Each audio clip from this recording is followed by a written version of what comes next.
Let's see if I can find something to rest my phone on.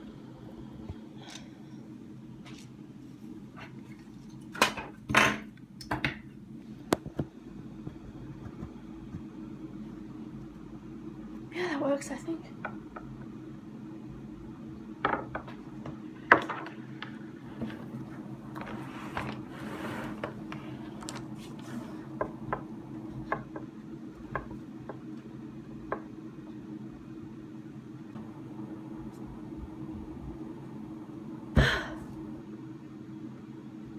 Okay, I am about to just lose my shit.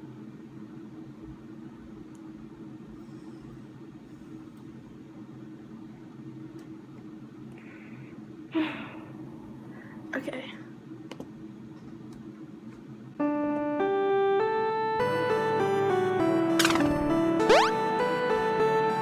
Thomas! Oh my gosh, you made it! We're so happy to see you! How you doing, you beautiful man?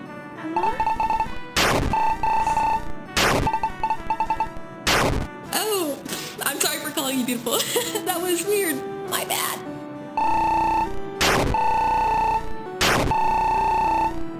You could call me beautiful. Oh wait, I just remembered my screen recording program doesn't let me hear audio while I'm recording it.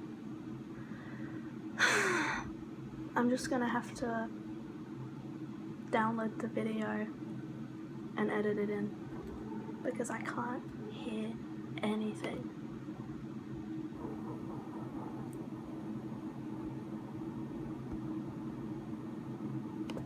Which kinda sucks.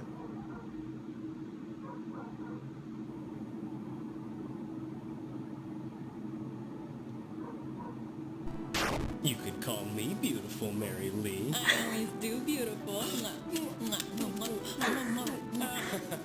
We love each other. Hence the marriage. Anyway, what's new, Thomas? Anything exciting going on in your life?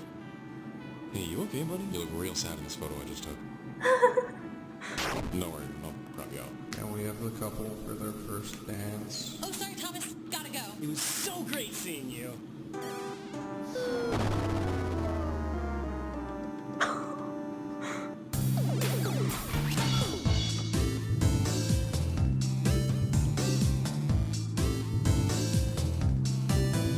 Different music. Guess who just got a callback for an Alfred Hitchcock Lucas movie? When is the callback? April 13th. He has a prior engagement that day. The wedding. Nobody's perfect. Except for Thomas. He loves his friends. I want to go to the callback. I hereby love this sentence you to music. 1 day at the St. Clifford's Chapel on the day of Lee and Mary Lee's wedding.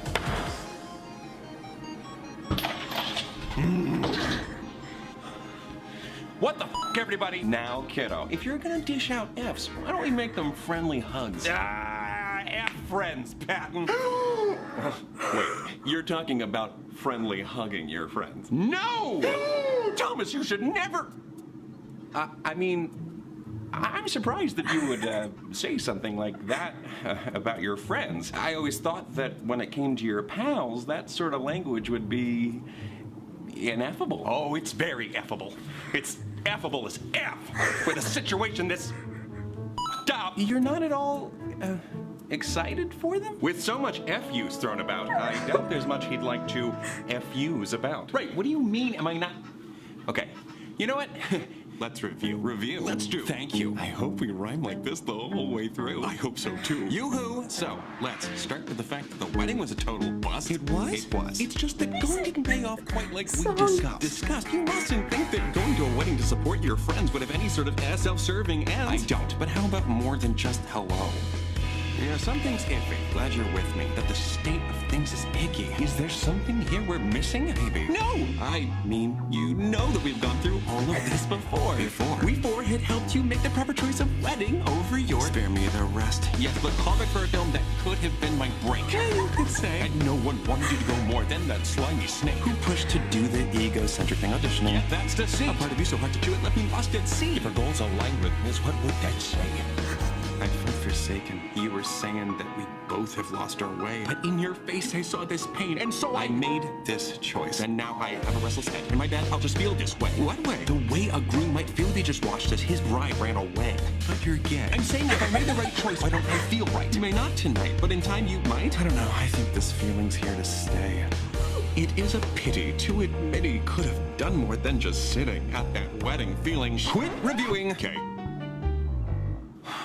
Boy, how could such an upsetting conversation happen in such a fun way? Oh, why didn't they just talk to us? Why didn't More. Wait a minute. Why didn't I just talk to them before the wedding? Why didn't you? I mean, I kind of brought that up before, but it got shut down faster than an Antarctic ice pop shop, so... Oh my gosh, I'm so stupid. I could have just told them everything. If my one interaction with them was any indication, they obviously wouldn't have cared if I wasn't there at all. Maybe so. Wait, are you having second thoughts about choosing to go to the wedding, Roman? Oh, Yes. no. Of course not. I just wish we could have known how they felt. Maybe it could have, I don't know, made things a little easier for us. Well, you know, hindsight is 20/20, so. Okay, but if you're a sighted person with less than 20/20 vision, you don't just ignore whatever you see in front of you. I see. We should start looking into ways to predict the future. No. Very good. What I'm saying is I know Lee and Mary Lee. I can predict how they might act in specific situations. I know that they are very understanding people, and I should have used that knowledge. That would have been using foresight. But I didn't do that. So I made a decision with a blindfold on. But in Patton's defense, people are complicated, fickle things, aren't they? You think you know someone and then wham! Out of nowhere, they fill your apartment with feral cats, and now you're somehow responsible for the vet bills? You've got to give them away, but despite your cat allergy, you've endeared yourself to them, especially to Mrs. Snuffles. More like Mrs. Sniffles, because of the allergy. Your point being? Foresight isn't really the most reliable tool that we have. Cool, so we don't use it at all? We did use it. You've known Lee and Mary Lee for most of your life, and they've always lent a helping hand when you needed it. That's true. When your car broke down an hour out of town, who was the only person willing to come out and give you a jump? Mary Lee. I don't know what good she thought jumping would do. What you needed was somebody to fix your car. And Lee always had my back in high school after I came out. Exactly. Now here, they met up with you face to face to tell you about their wedding engagement. Biggest day of their lives. And they asked you if you could be there. I wasn't even like a groomsman or anything. Well, it's not Lee's fault that he has so many brothers. Catholics. Yeah, Catholics. Those baby-making Catholics. We didn't have the first clue how it would make them feel. You thinking about giving their wedding a pass, all because of a callback that really might not work out. And not that you're not a talented guy. No, yeah. Dame Judi Dench, or as I like to call her, Queen Groovy Bench, didn't land her first big Hollywood movie role until she was 61, so maybe they understand. But maybe they still really want you to go to the wedding and feel too guilty to say so. Or maybe you end up going to the wedding and they feel guilty seeing you there because they feel like they took a big opportunity away from you. But they wouldn't have felt that way. But we didn't know that. Foresight means thinking about every possibility. Talking to them about it could have been harmful. No, it And this was our chance to be there for them when it counted. Was not talking to them worth it, though? I don't know. Whatever happened to karma, you know? You do something good, good stuff happens to you. Right, yeah. Why is the saying, karma's a bitch? Why can't it be, karma is a very fair person? Why does their complexion matter? Well, kiddo, unfortunately, life isn't always like your video games. Sometimes you can make all the good choices and still not get the good ending. Texted by my I don't know if friend, there and I even think they're was a good talking ending about to it, get. and I have to try my I'm best pretty to sure there ignore was. For he's a jolly good fellow, which nobody can deny, which nobody can deny. Roman, that... Well, that actually does sound jolly good. I mean, sure, it does sound very jolly, and we can all agree that you are a good fellow. Can we all agree on that? Oh, yes, I can. We can all. Okay. I understand now that I have been a little much the mayor of Muchkinland. Sure, be mean when it to comes him. to giving Thomas the third degree on his integrity. Right. And yeah, it is my job to keep you on Santa's nice list. But I haven't been making you feel very nice. I don't want to make you think you're some Stupid, dirty, rotten, filthy, silly, Billy, no good for nothing, white, Roman, shut up. rat, scoundrel.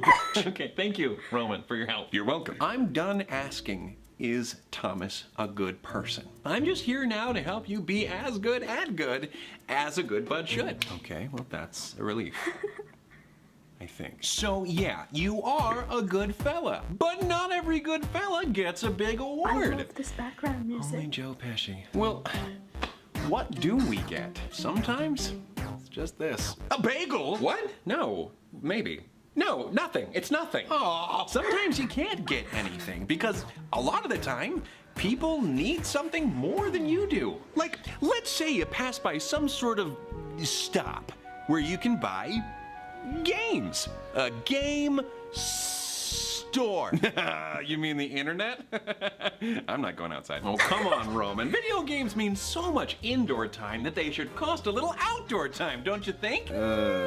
Anyway, you see a poster for the latest installment in the Frogger franchise. Ugh, you're such a dad. Buddy, Frogger's not really a big thing anymore. And they're missing out. There is no video game character as cool as Frogger. Heck, he eats fly for breakfast. Okay. And trying to cross a busy road without losing his froggy life? Woo! Talk about riveting. Like, you're such a dad that it's too much to handle sometimes. Anyway, everyone's raving about the new Frogger. Best one yet. Amazing graphics. At least 16 graphics. Do you even know what you're saying right now? And, oh yay, it's on sale for about, I don't know, as much as a hot dog is worth. Patton, that's how much you get when you return a game. You have just enough money to buy it, but as you walk up to the door, you're stopped by a homeless, down-on-his-luck actor, and he... Who is it? Whoever you want. Oh, come on, Patton. How is Thomas supposed to feel empathy for this person if he has no one to visualize? Alrighty, it's Leslie Odom Jr. What? Why Leslie? I need backstory for this. What happened, Pat? I don't know. He spilled his drink on Stephen Sondheim at a party, and Sondheim said, "Gosh darn it, Leslie, you'll never work in this razzle-dazzle town again." He should just move to another town. Right? Wow, this hypothetical version of Stephen Sondheim sounds like a real mother crupper. So, Mr. Odom Jr. tells you that he's very hungry, and he points you to a nearby hot dog vendor. It's just a few yards away. By the liquid lipstick of William Shakespeare, a hot dog would cost Thomas his entire Frogger fund. It's all coming together. What do? Pretend you're talking on the phone so he leaves you alone? Tell him, I don't have any money, Leslie. Hightail it the heck out of here. Buy him a hot dog, or do you hightail it the heck out of there? And I really, really want this Frogger game. Yeah, you do. You woke up at 6 a.m. dull to go and get it. 6 a.m. dull? Do you mean sharp? No, that's really early for you. So you weren't quite able to get out of bed until like 6:08. Well, regardless, of course I buy him the hot dog. So you mustered up the will to give him a dinner that he could relish. Only, uh-oh, when he takes the hot dog, he walks away without thanking you. What do you do now? Do you say, "You're welcome," in a way that lets him know you think he was rude? Do you prompt him by saying, "What do you say?" Do you physically take the hot dog back? Or do you go about your day? I mean, there's an obvious right answer here. Please don't tell me you're going to wrestle Tony Award-winning actor Leslie Odom Jr. for a hot dog. What? No. I'm gonna go about my day. Ugh, even though he didn't say thank you, he doesn't have to. Just like you didn't have to get him a hot dog. I feel like you kind of do, though. Maybe. You don't need the new Frogger. Well, no one needs a new Frogger. Why do you think Thomas has to give the money, Patton? Well, because that money was going to a luxury item. In that situation, it's so easy. It's all right in front of you. A hungry person comes up to you and says, "I need food." And the food I need is right there. You have the money, and it wasn't going to something you needed. You can disagree, but I feel like it might be kinda wrong to keep the money for yourself. Mamma mia! Jesus Christ, superstar, what is that? It's just me, Logan. I've taken this form because I didn't want to be too invasive. You very much did not succeed. What you doing, Logan? Well, determining what feels right or wrong for you isn't really my area of expertise. Seeing how there's not much left at stake at this juncture, and that regret, unfortunately, is a process that can't be expedited, I decided that I need not expend too much energy on this matter. However, I felt that it would behoove all parties involved if I provided relevant information to serve as supporting evidence to any of the arguments that are made during today's discussion. Neato! So you're making your little factoids optional this time around. Facts. Factoid is a term coined by Norman Miller to describe false facts invented for magazines in order to manipulate their readers. And yes, I suppose they could be viewed as optional, your two options being informed or ignorant. Oh, I've got this one, guys. I'm just kidding. Roman, you shouldn't push people's buttons. Enough joking around, Roman. Go on, Logan. Jesus Christ, superstar. Thank you, Thomas. Oh! Guess I won't be wrestling a hot dog away from Logan. Cause he thanked me? I'm sorry. Please go ahead, Logan. Oh, holy hero, we gotta read. It would be an estimated annual cost of $20 billion to eliminate homelessness in the United States, according to Mark Johnston, lost all that. Okay, Americans spend more than $20 billion on Christmas decorations and flowers every year, so it would seem that many Americans do have the currency to spare to end homelessness in the United States forever. Whew, okay, I'm not doing that again. I am sorry. That was too fast. Can you, one more time, Roman? Huh. Yeah, I guess everyone doing their small part for those in need could make a difference. And even if I can't change things on my own, something as little as briefly helping a greatly troubled, prodigious actor would still give me more pleasure than playing Frogger. Well, yeah! I mean, it's Frogger we're talking about. Like, it's not like Kingdom Hearts. Yeah, as long as that's not the main reason you're doing it. What? Oh, well, you shouldn't do a good thing just because it makes you feel good. I think. You literally said the opposite to Deceit when we were back in the courtroom. Yeah, I did. But we all agreed that in that situation, the right thing to do was go to the wedding, which didn't feel good at all. So, yeah, I was wrong. Not to mention, Deceit said that you'd be doing the right thing for a selfish reason if you did it for your own emotional gain. And you agree? Definitely! Maybe? Great. I love that movie. I mean, you know, I think so. What do you think? Oh, well, I think we all know I'm not exactly an expert in the moral medium. No, go ahead, Roman. I'd like to hear from you. Yeah. Okay. I don't know how much it matters why you do something. What do you mean? Oh, it was nothing. It was stupid. Oh, no, please continue. Yeah, I'm sorry, Roman. Okay. So, like, say a very handsome prince. Who's the prince? I don't know.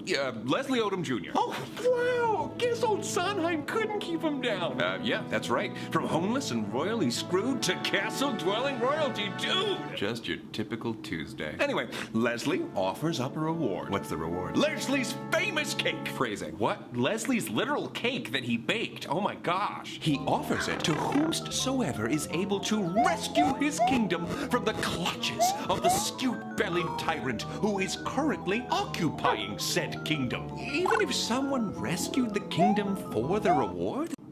My brother appeared. I don't know.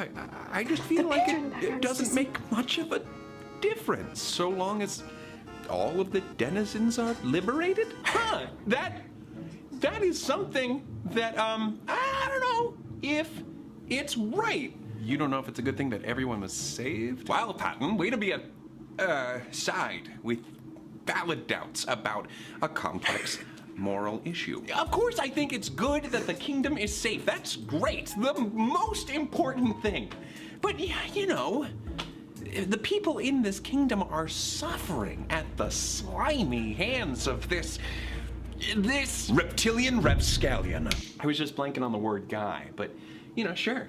People are being hurt by this reptilian with scallions. No, and this person doesn't care about them?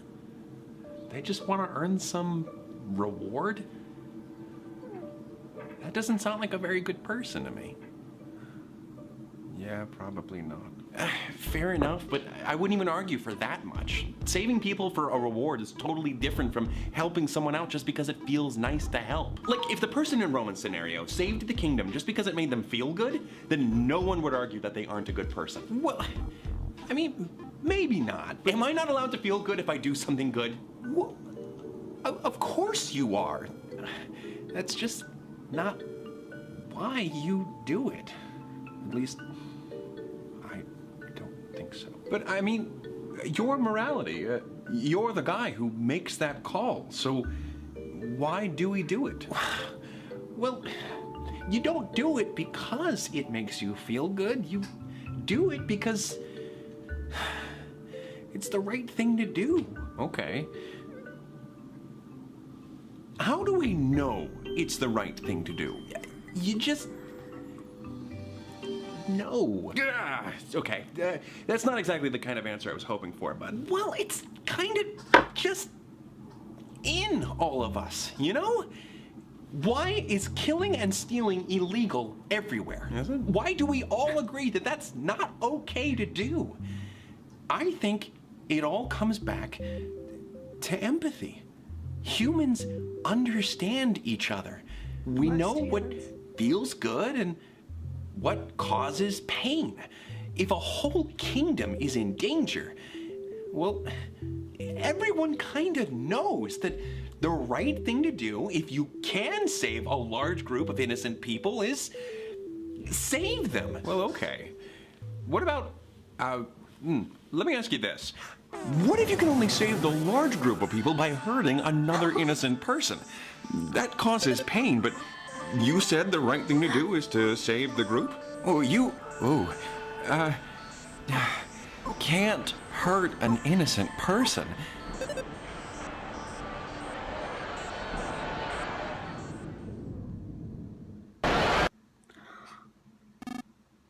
Constructive criticism, you know, maybe not depict scenarios where my friends die. Okay, I'm really not trying to argue with you, Patton, but you said everyone knows that it's right to save innocent people when you can.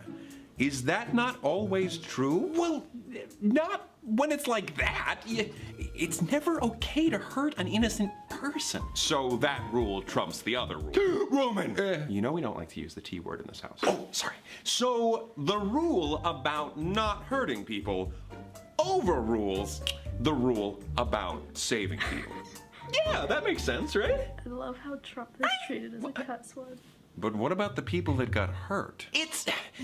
That was a terrible tragedy that you couldn't do anything about. But you could have done something. You could have redirected the train. But that something wasn't an okay thing to do. Okay, so it's not about the end result then. It's about the how. Like how you do whatever you do. Right. The how. And the why. You don't let the train hit the group of people because you think they deserve to get hit more than the one person. Oh my gosh. Patton, my blinds! I am so sorry. Did you break my blinds? I popped up too close there. Oh! Thanks, Roman. You really cut the tension there. Okay. You okay? Oh yeah, I'm great. You sure? No, I'm good. Figment of your imagination, so. Okay. So, about the whole why thing. What is a good why when it comes to why I should do good? I know you said earlier you do it because it's right. So, I guess what I'm asking is, what do I do it for? What's the outcome? What motivates me? I mean, I don't have all the answers, but I would say putting more good into the world. I wish that was a more satisfying answer, but it just isn't. You know, I'm not doing a really great job explaining this philosophy. Logan, what would a real philosopher think about what I'm saying here. Well, Friedrich Nietzsche really wouldn't have been thrilled with anything you've had to say, primarily because pity seems to be at the center of your idea of putting good into the world. That's not what Nietzsche famously rejected the notion that pity was a virtue. He once claimed that pity runs counter to the instincts that preserve and enhance the value of life. So Thomas is... Well, you can't exactly learn how to care about others from a book, can you? It's okay, Patton. I mean, I don't really agree with the Mustache Meister either. He does have a super duper unique mustache. What he calls pity, I call empathy, and empathy is good. But I really don't understand what I need to change so that I can meet your standard of having the right motivation. I think I I understand. still have half an hour. Your desires are getting in the way. The problem is, in all honesty, that you want to spend your money on that new Frogger game more than you want, or even think to give your money to the homeless, and that you wanted to go to that callback more than you wanted to support your... I feel kind of bad because my brother wants to play something with me, but I'm watching the Sandersize episode. friends. The blame falls to me if you're missing that do-gooder drive. I think it's because I'm in the driver's seat, and I'm an awful driver.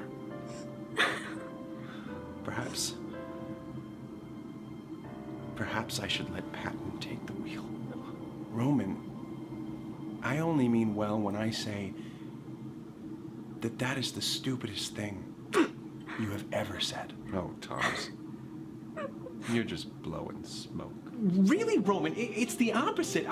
I need you on my team more than anyone. If we're talking about a drive or Thomas's will, then there's honestly no side more helpful than you. I mean, I guess. But I get why Roman's confused. Patton, I don't know what form the drive you're talking about would take. Everything I do is motivated by some sort of feeling. I eat because I feel hungry. I drink because I feel thirsty. I don't know what feeling would motivate me to go out and do good if not some sense of self-satisfaction. The only thing I'm feeling right now is guilt over the things that do motivate me, which kind of makes me not want to do anything. Oh gosh, I'm sorry about whatever I said to make you feel that way. Doing nothing is even worse. What? Never mind. I'm sorry. Worse? Worse than what? I don't know if I should say. You might as well. I'm kind of scared too. Look, Patton, I already feel bad, so I'd rather not feel bad and confused. Doing nothing is worse than doing a good thing for the wrong reasons. Like, we talked about how you have to, I think it's good to give your money to a good cause if you were planning to spend it on something you don't need. And I feel like the same principle kind of goes for spending time? Maybe? Time spent serving up knuckle sandwiches to bad guys in a video game could maybe be better spent serving up soup and sandwiches to the hungry in a local shelter. I have a difference of opinion on this one, Patton. Thank you, Logan. I'm sure we're all familiar with the somewhat tired metaphor for self-care. You must put on your own oxygen mask before helping your fellow passenger. An analogy that warns against the practice of helping others with their personal issues when you yourself are in need of help. I do need help. It's ironic that that illustration's so overused at this point because it has almost become as easy to tune out that advice as it is to tune out the actual safety instructions on a flight. Easy and very dangerous. In the event that a plane cabin becomes depressurized, you do not have long to secure your oxygen mask before you risk your oxygen saturation levels dropping too much, leading to hypoxia, which is just insufficient oxygen for life functions. Hypoxia symptoms can include an inability to communicate, confusion, unconsciousness, and possible death. 3 out of 4 of those are normal for me. Do I have hypoxia right now? Having heard a piece of information before does not give you license to ignore it in the future, especially when the consequences of forgetting are so perilous. Logan, I completely agree with you. but I really don't see how that relates to what we're talking about. Yeah, Logan, like you said earlier, this isn't really your area of expertise. Patton never said Thomas couldn't help himself, especially in a situation as dire as putting on his oxygen mask in a ground-bound plane. Of course I wouldn't say that. I've agreed in the past that Thomas should take the time to make sure he's doing okay and to temporarily put himself first if he needs to. And just like all of the moral dilemmas we've been discussing, it can seem easy to confidently state what you would do in a difficult situation without legitimately knowing how you would behave when your instincts take over. In theory, you believe Thomas can and should take some time to care for himself, but every point you've made in today's discussion has contradicted that sentiment. What?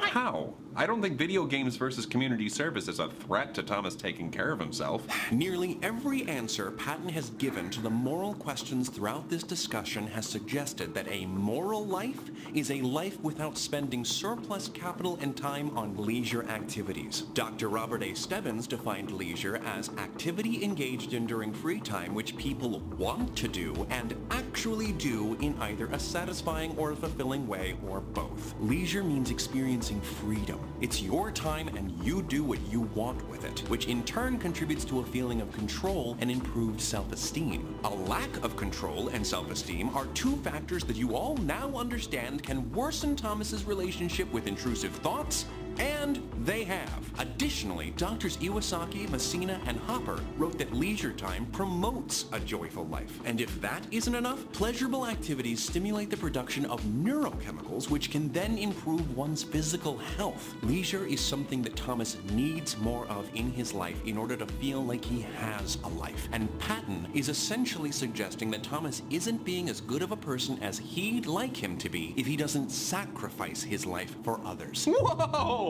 That is not what I said. Oh, is it not? Then please correct me if I'm wrong. You're wrong. So if it was between Thomas's life or another's, you don't think Thomas should give his life up? Whoa, Oh, and this other person is an innocent little lamb. Okay, Or how about a group of innocents? I don't actually. Stop putting pressure on would him. like to know, Patton.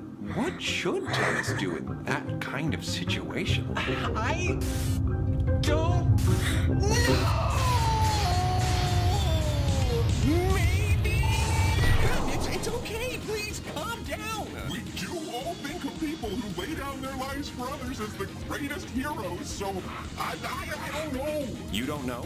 Earlier you suggested that all people naturally understand right and wrong. So, should Thomas die so that others may live? Yes, I mean, maybe, or maybe not. What do I know? What do you think, Thomas, if it's your life or Leslie's? By the slow wit of Heracles, Patton, leave Leslie out of this one! But how is Thomas supposed to feel empathy for this person if he has no one to visualize? Is there no one else he can feel empathy for? You're right, Roman. Thomas's life, or Lee and Mary Lee's. What do you say, Thomas? I don't know the right answer here. It's up to you. Enough! This isn't working. This entire conversation has become so muddled due to a constant, misleading misuse of conscientious language. You'll need a sharp side to cut through all this bull. Frog. A sort of subterfuge specialist. The Lord of the Lies. I'm happy to oblige. Whoop, whoop! Reptilian Rapscallion! Reptilian Rapscallion! We've got a code yellow! Deceit. What have you done with the Logan? Nothing at all, and I resent the question. Hold on! What are you talking about, Deceit? Who's misleading who? Patton is misleading you. Frogwash. I may be amphibian, but I can't say that I am fibbing. That's richer than Jeff Bezos coming from the self-proclaimed Lord of the Lies. Do keep it up with the wordplay. It never gets old. He didn't mislead you on purpose, Thomas. I don't think the little guy or the big frog, is capable of that sort of thing. He may have just threatened the life of Broadway's original Aaron Burr himself, but you leave our rosy-cheeked riveter alone. Patton, I'm loving this new direction that you're going with your rhetoric, sprinkling in a few maybes, who knowses, or what do you think? Why are you doing that? Because I found out that I was being too tough on Thomas and it was driving him hopping mad. So, I tried to share my thoughts in a softer way. Right, because making Thomas feel inadequate for not dying in someone else's stead isn't tough at all. Here's the thing, Patton. Pushy is pushy. That faux flexible rhetoric that you're using to soften your approach doesn't change your intentions. It just disguises them. That was just a hypothetical. Patton's not actually suggesting that Thomas should pursue martyrdom. Right, I don't want Thomas to croak. That's my job. We're talking about what-ifs, worst-case scenario kind of stuff. What I am saying is Thomas has a really good life that other people don't. You're over there talking about putting on your oxygen mask before helping another passenger, but we're not in a crashing plane. If the situation was that serious, then sure, he can focus entirely on himself. But does he deserve it? I don't know. Man, I don't know if I can believe whatever you tell me. Treating yourself is something that you can take too far. You can take anything too far, Patton. You've taken things too far. The plane is going down. You need to give Thomas some room to breathe.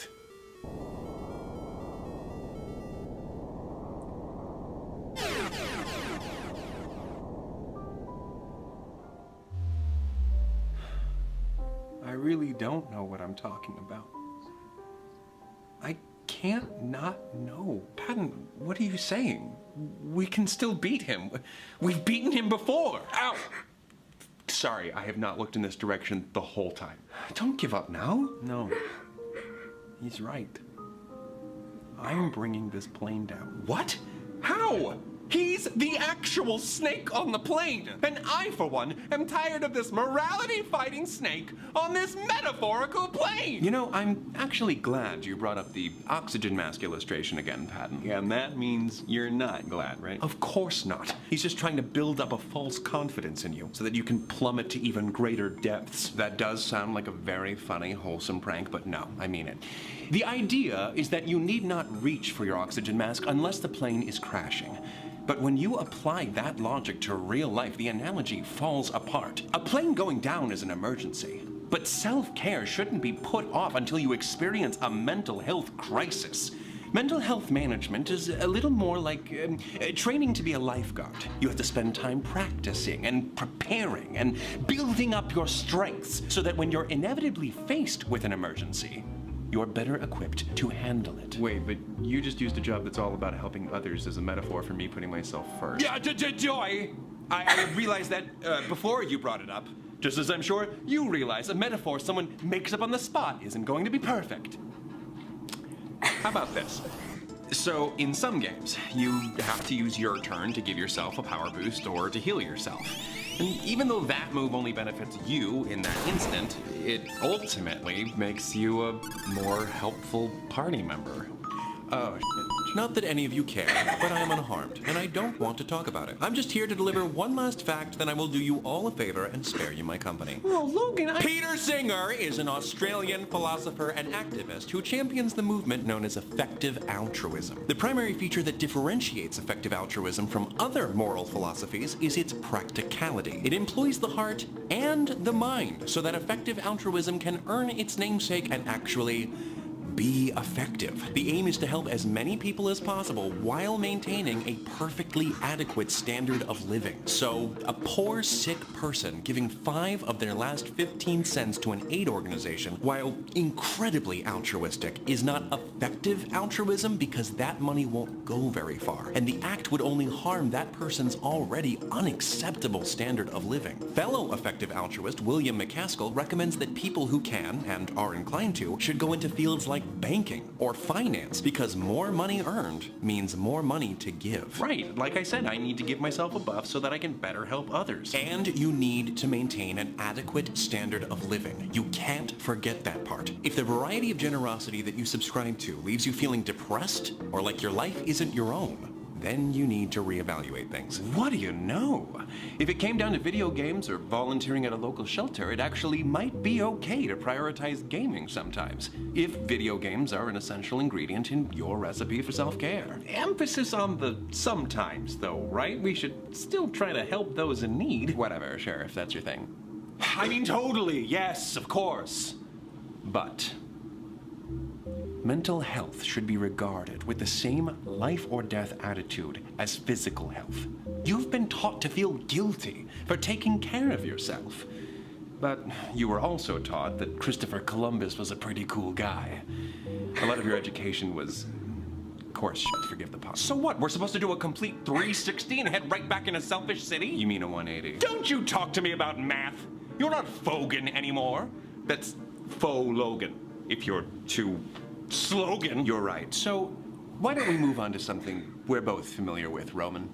Mistakes. I was actually very impressed with you. You made such a noble sacrifice. Don't try to flatter me, Snake. I don't need to flatter you now, Roman. I mean this. You, in particular, made a significant sacrifice when you sentenced Thomas to attend the wedding instead of the callback. That was a costly choice. Thomas lost a huge opportunity and a good amount of mental health points in the name of being there for his friends. He didn't get anything out of it other than a new high score in Word Crush. That's the closest to an act of true selflessness that I believe is possible. And look, it served no one.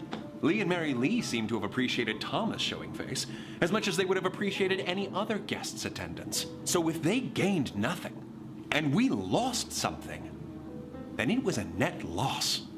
So maybe selflessness isn't always the answer. Okay, well, that's over and done with, so what now? You need to unlearn that selfish is a dirty word. And for your sake, you need to start practicing a little more selfishness. In moderation. As all things should be. Well, almost all things. What do you mean by almost all things? You're right. We wouldn't want to plant too many trees. Just think of all the CO2 that might be absorbed. Huh? You got me there. Well, when is it enough? Trees? No, selfishness! How long must we act selfishly until Thomas is ready to start putting more good into the world? A good question for another time. But I'm sure you'd have us believe that that time will never come. And even if it does, what's to stop you from telling us that we've done enough good for others, when maybe we could do more? Oh, Thomas dropped a dime in the St. Jude charity box. What a good boy you are, Thomas. Nay, I say! We are ethically compromised if we give the Bananaconda a seat at the table. Bananaconda. I don't know that we are. We can't trust him. He's asking us to go back on things we've known for years. Rights and wrongs. Shoulds and shouldn'ts. How can we trust him? I don't have a simple answer to that question. But here's a start. My name.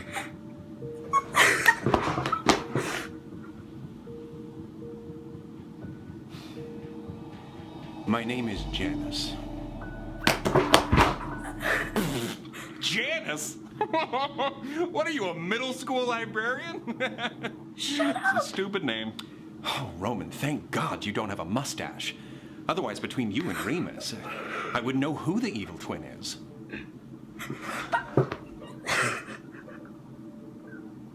Are you guys seriously going to take his side? No, over me? Thomas. I thought I was your hero. You are.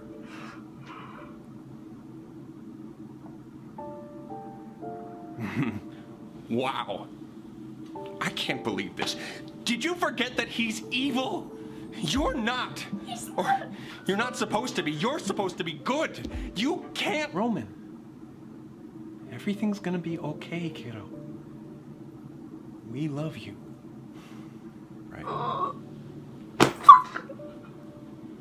Where did he go? There's still 10 Janice? minutes of the episode. Where did he go? Do you think there's a limit on how many times someone can say sorry before you have to admit that they're just bad for you? Oh, definitely not. I'd love for someone to ruin Thomas's entire life one apology at a time.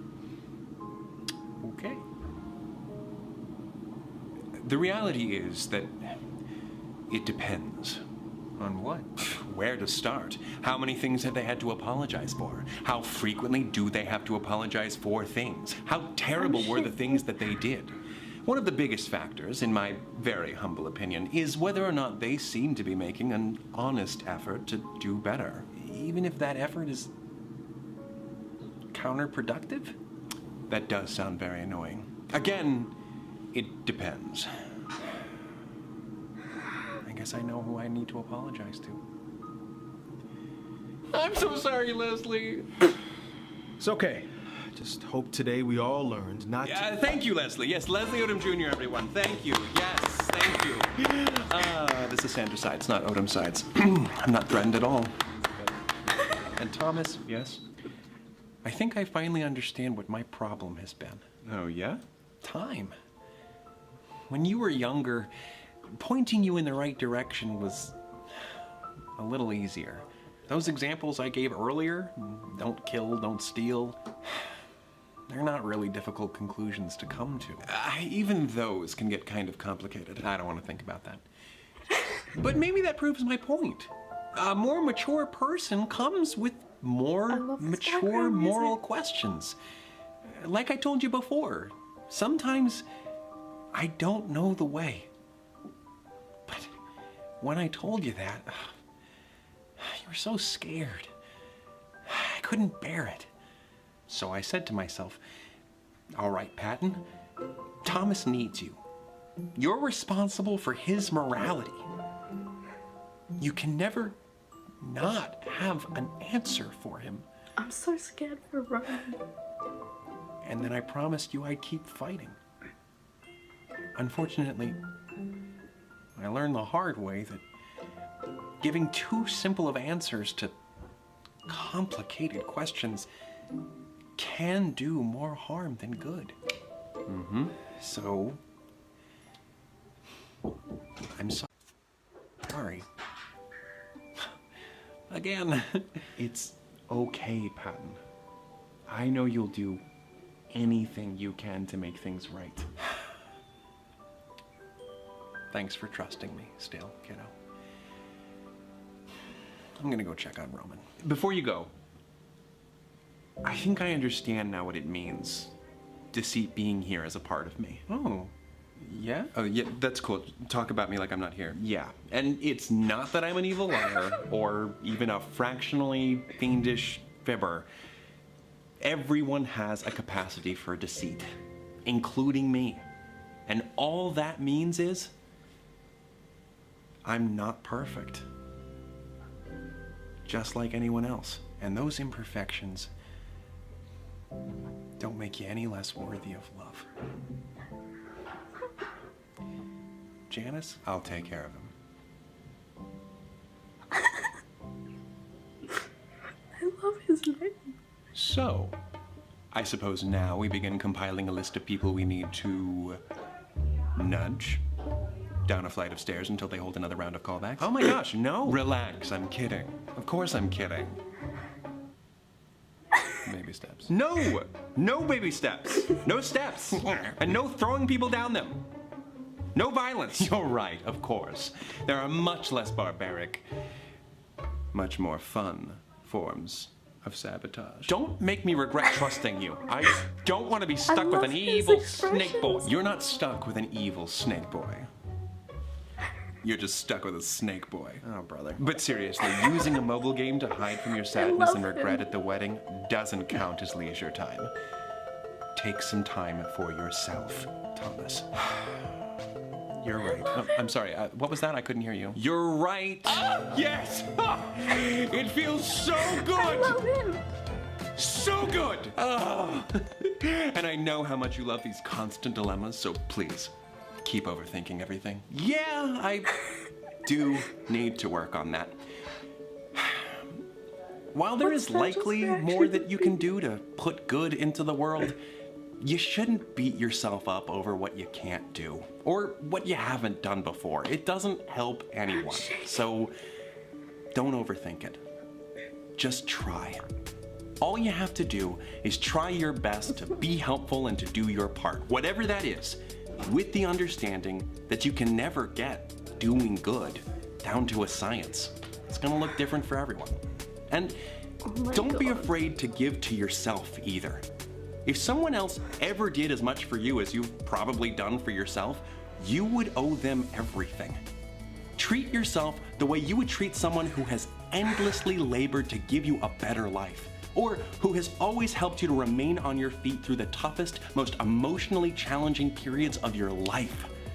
Try to find your balance between doing good for others and doing good for yourself, because finding a universally correct balance between the two is impossible. And sometimes painful. So just trust yourself. Until next time, take it easy, guys, gals, and non-binary pals. Peace out. End card, end card.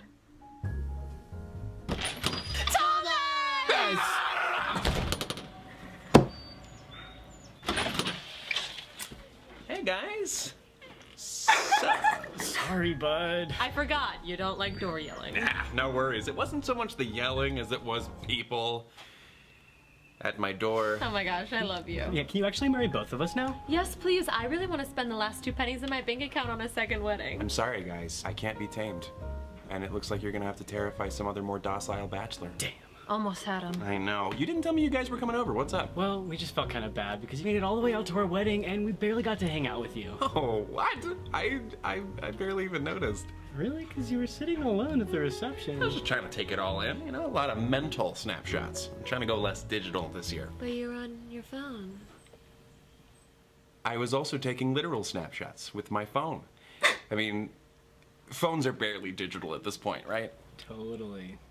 Well, regardless, we thought we'd try to win back your friendship by bribing you with some treats. What? You guys didn't have to do that. Mimosas and pastry. Brunch Tuesdays. Brunch Tuesday. Little throwback. Oh my goodness gracious, it looks like we're gonna make a the mosta this afternoon with some mimosas.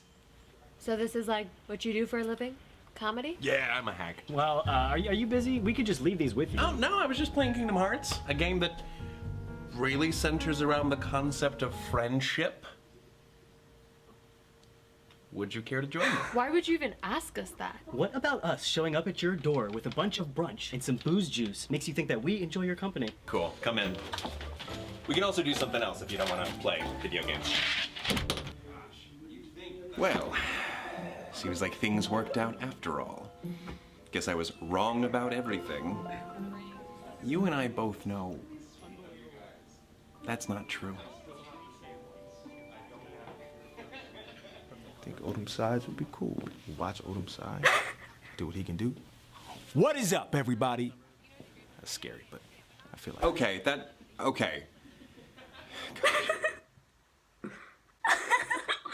I want to know what Virgil's reaction to this is. Oh. Shit. I can't talk about this too loudly because I need to watch it with my sister still. But, oh my god. Oh my god. Oh my god.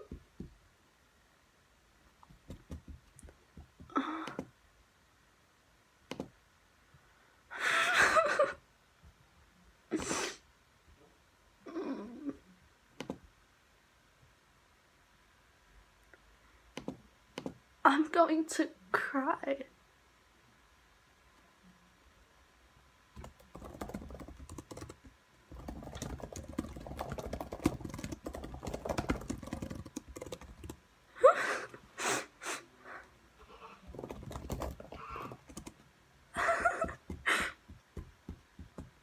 I can't believe we got his...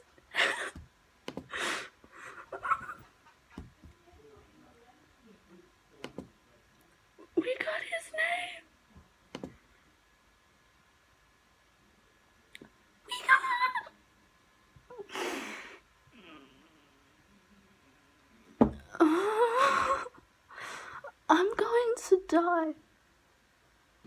That was really good. Time to read through the comments.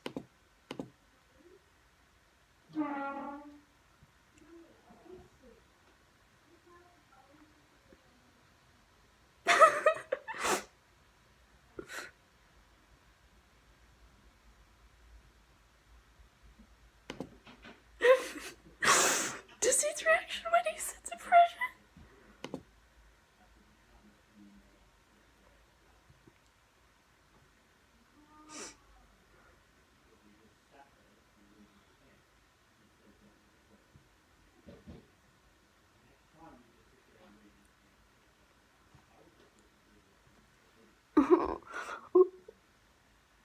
Where was Virgil? Why didn't he appear at all?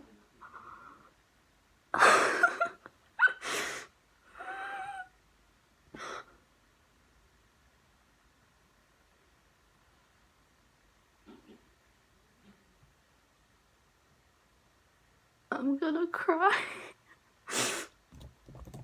Oh, time to go to Twitter.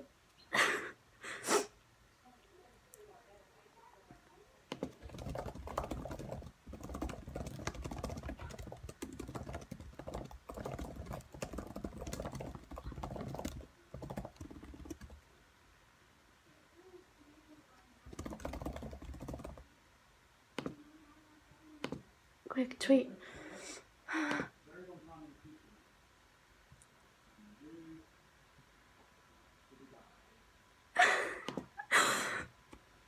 Oh my god.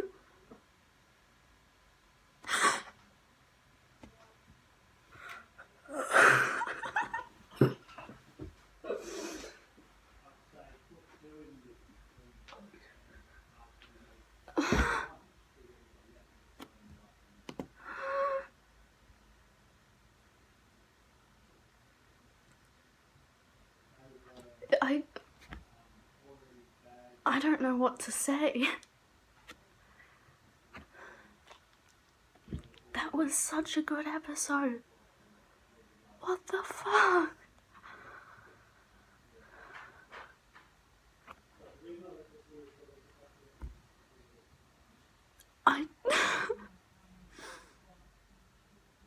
Oh my god.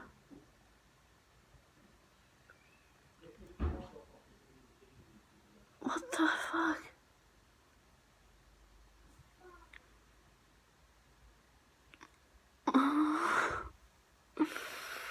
Alright.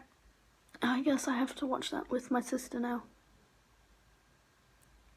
Jesus fucking Christ.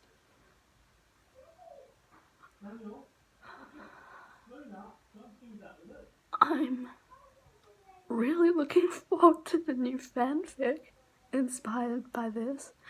Where was Virgil?